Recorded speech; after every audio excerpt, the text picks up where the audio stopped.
Be careful that you're not being manipulated or forced to start something you're not completely certain about this new moon. Because although it doesn't look that serious or like this is a particularly challenging new moon, there is some energy caught up in it that could show that you're being pressured. If you're excited to dive into what the astrology and the tarot has to say about this new moon in Scorpio, make sure that you like, subscribe, and hit that notification bell so you are always up to date with what the stars have in store for you, because Pablo here is very interested as he is purring on my lap.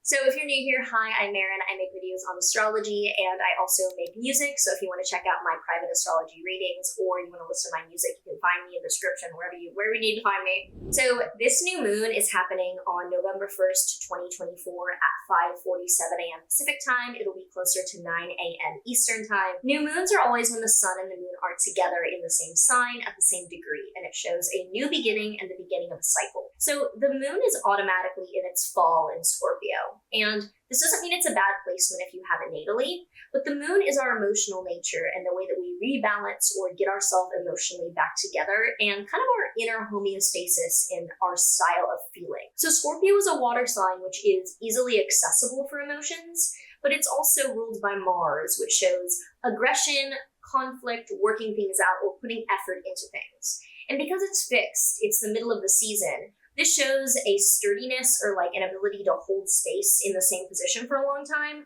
All of this makes for kind of, you could say, like choppy waters or depth of feeling that can be difficult when those feelings themselves are difficult. So moon in Scorpio is not a bad placement, but for the moon, it is on its own uncomfortable and may mean that there is more down, more volatility, and more darkness, I would say. There may be some depth and discomfort with the waters navigated, but literally I would need to see a whole chart before I'm there telling you that you're fucked or anything like that. I've never said that, actually. Everyone has a mixed bag. The sun and the moon are at 9 degrees of Scorpio, which is in the first third. So from 0 to about 10 degrees of Scorpio is the first decan. All of Scorpio is ruled by Mars, like I said, the planet of fighting, working things out, or being direct, assertive, aggressive, warrior energy kind of thing.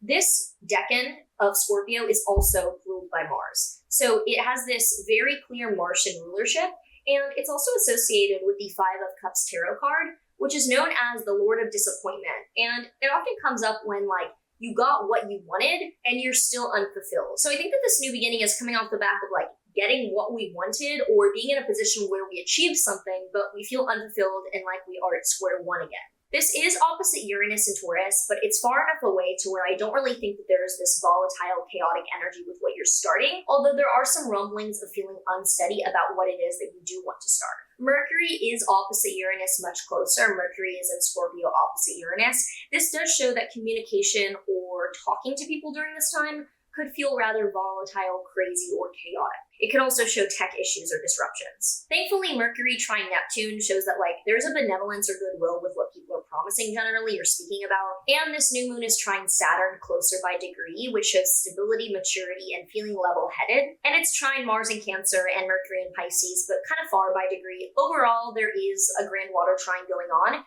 showing that even though this is darker and deeper than what we're emotionally comfortable with, there's an ability to go there and be okay holding that space. What is concerning is that Mars is opposite Pluto at 29 degrees of Cancer and Capricorn. This is a very tight Mars-Pluto opposition. Mars is already in its fall in Cancer, so similar to the moon in Scorpio, it is uncomfortable. Mars wants to get shit done. Cancer wants to like cry and nap. It is an unusually weird fit. That's what being in its fall means. The natural significations of the planet are not comfortable on their own, generally being there, although you can do fucking fine with a planet in its fall. It means you probably just like developed coping skills to like get through that part of your life. So Mars in Cancer, opposite Pluto, which is manipulation, paranoia, and drama, shows that you might be emotionally vulnerable to manipulation or feeling pressure during this time. You might not want to cause issues. You might be really down, and you might be at a point where you're like, oh my God, I want to start this. Make sure that you're not being manipulated. Depending on where this is in your chart, which we'll get into, it could mean that like there is a helping hand or some like pressure that you're feeling in a particular way to get this going, and you're like, I don't know if I feel authentically that way. There's manipulation and pressure from a different area of your life about this new beginning. So if you were, for example, starting a new job or a new relationship, it's not the job or the relationship itself that's pressuring you. It might be like money reasons or other things that feel like they are incentivizing or manipulating you to do this new beginning. Venus is going to be in Sagittarius, and it will be opposite Jupiter in Gemini, which that of itself is positive. Venus and Jupiter are the two positive planets, any connection they have is positive, even if it is a challenging aspect. With them, it kind of cancels out. It's like all cute shit. But with Venus opposite Jupiter, things are positive and they appear, optimistic, and people have a bright point of view, even through the manipulation. But they are in a T-square to Saturn. It's not so close that I think that this is more intense than the manipulation or paranoia, but a T-square to Saturn shows that there's a blockage between feeling completely all good. And I think that comes from the manipulation aspect of what you might be pressured into. You're like, yeah, this is what I wanted, and this is the next step, and I am getting the help through this way, but like behind the scenes, you feel like you're being puppeteered or pressured to move too soon even. It is an emotional, meaningful new beginning, but one that overall does appear to be a positive feeling new beginning, but just be careful about feeling manipulated or pressured. So if you have any comments or thoughts, do let me know in the comments down below what you are thinking about for either starting, manifesting, or any plans that you have around this Scorpio new moon. So now running through what it means for each of the rising signs. If you are in Aries rising, this is in your 8th house of finance or investments. You might be starting a new loan, you might be paying off a loan, or you might be buying an asset or like some kind of investment.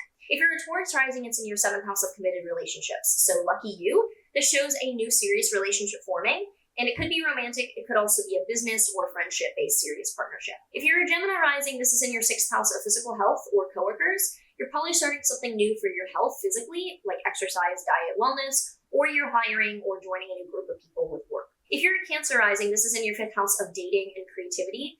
It could be a romantic new beginning where you have, like some type of romantic situation with someone start, or it could show something new starting creatively with art or a project for you. If you're a Leo rising, it's in your 4th house of home and family, so it looks like you could be moving or starting something new with where you live with family members. If you are a Virgo rising, it's in your 3rd house of content communication and being busy and productive. Could be a change in how you work in your daily routine. Could also show that you're writing something new or starting a new project on a day-to-day basis. If you are a Libra rising, it's in your 2nd house of income, so it looks like you are starting a new way of making money. If you are a Scorpio rising, this is in your 1st house of self, so this could be a change in your appearance where you're getting a procedure or doing something different aesthetically.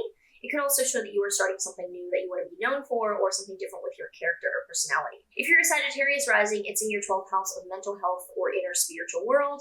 This could show that you start something like meditation, yoga, you could start something psychiatric or therapeutic.